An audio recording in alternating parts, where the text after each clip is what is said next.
Welcome to my channel Brainies. Today we are going to discuss about the topic theories of motor control. Let us just see the different theories of motor control.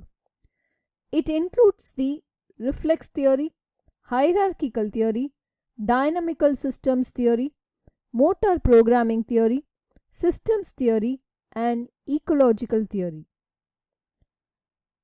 Let us just discuss it one after the other. The first one is the reflex theory. It was put forth by Sherrington in the year 1906, who mentioned that reflexes are the basis of the movement. Movement is controlled by a pattern called as stimulus response. Reflexes combine into actions to create behavior.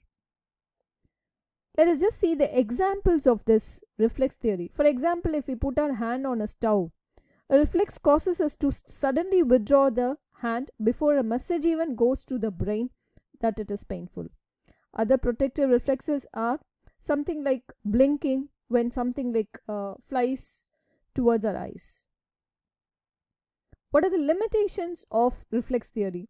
It doesn't explain how a single stimulus can result in varying responses. And also it does not explain the voluntary movements. The clinical implications of reflex theory. It uses a sensory input to control the motor output. Also, it stimulates the good reflexes and it inhibits the undesirable, that is the primitive reflexes, and relies heavily on feedback. The next theory is the hierarchical theory. John Uglings Jackson in the year 1870, he described the nervous system as a sensory motor machine consisting of a hierarchy of 3 evolutionary levels. Later it was proposed by Adams in the year 1971. The hierarchical theory states that the central nervous system is organized in various hierarchical levels, such as the higher association areas are followed by the motor cortex, which is followed by the spinal levels of motor function. The example of hierarchical theory. The simple example we can quote it as such as in the typical family system, that is from top to bottom. The parents have the most authority, which is followed by the children, and that is followed by the pets. The limitations of hierarchical theory. It does not explain how a reflex on the lowest hierarchical level would dominate the motor function, that is the withdrawal reflex. And the reflex analysis based on the hierarchical theory of motor control, it has been performed as a part of the clinical assessment for patients with neurological deficits. Let us just see the clinical implications of hierarchical theory. It identifies and prevents the primitive reflexes, reduces hyperactive stretch, normalizes the tone, facilitates the normal movement patterns, developmental sequence, and recapitulation. The next theory is the dynamical systems theory.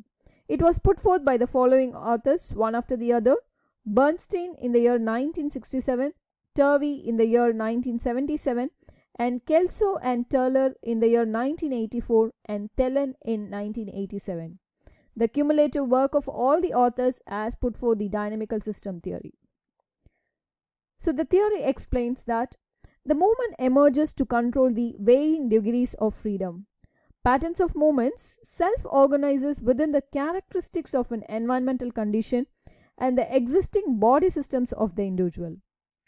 The functional synergies are developed naturally through practice and experience and help to solve the problem of the coordinating multiple muscles and joint movements at a stretch immediately at once.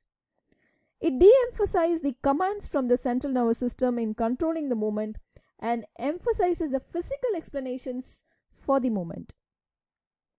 The example for that is, it includes the mathematical models that describe the swinging of a clock pendulum, the flow of water in a pipe, and the number of fish which is captured each spring in a lake.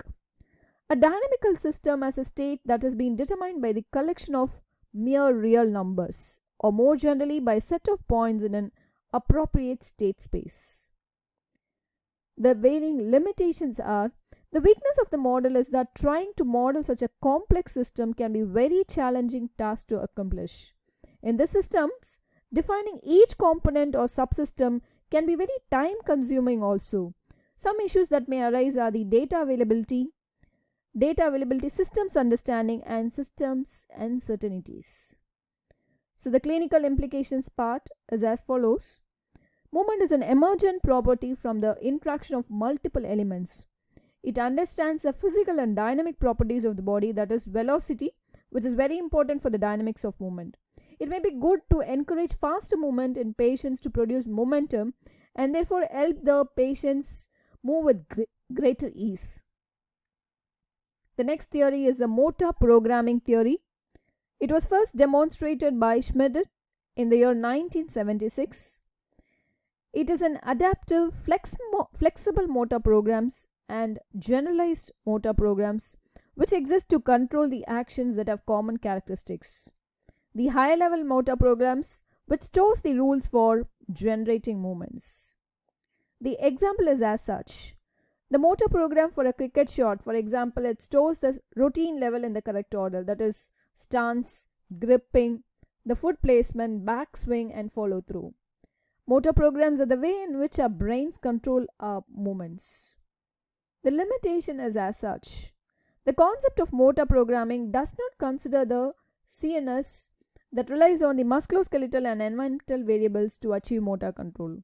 Similar commands can produce different movements depending on the changes in these variables. Let us just see the clinical implications. It basically helps the patient to relearn the correct rules for the action, and it retrains the movements which is important to produce a functional task. It does not just re-educate the muscles in isolation, rather than it just works in action in combine to produce a functional task. The next is the systems model theory. The systems theory models of decision making in human groups and organizations emphasize their interaction with the outside actors and organization and concentrate on identifying the particular elements in the environment of the group or organization that significantly affects the outcomes of the decision making. The multiple body systems overlap to activate the various synergies for the production of movements. It considers the interaction of the person with the environment. That is, it is a goal-directed behavior which is task-oriented. The example for this model theory is the systems approach implies that decisions and the actions in one organizational area will affect the other areas. For example, if the purchasing department does not acquire the right quantity and the quality of inputs, definitely the production department won't be able to do its job in a smooth way. The limitation is as such. There are practical problems in applying the systems theory in organizations. The problems occur to determine the system's boundaries and identify the interrelations of the various subsystems. However, the managers have to process the things which is not clearly defined by the systems theory. That is, the way the managers have to process that has not been clearly stated. The clinical implications. It is an identifiable functional task. Practices under a variety of conditions modify the environmental context. The next theory is the ecological theory, which was put forth by Gibson and Pick in the year 2000. The person, the task, and the environment interact each other to influence the motor behavior and learning. The interaction of the person with any given environment produces the perceptual information which is used to control movement. The motivation to solve problems to accomplish a desired movement task goal facilitates the learning. The example for ecological theory is, according to Bronfman's ecological theory, if a child's parents are actively involved in the friendships of that particular child, for example, they invite their ward or the child's friends to their house from time to time and spend time with them, then the child's development is affected positively through harmony. Limitations of this. There's a lack of motivation for change in the environment, and the changing lifestyles can be extremely difficult. Many people are in denial and they do not believe that they are at risk. The clinical implications.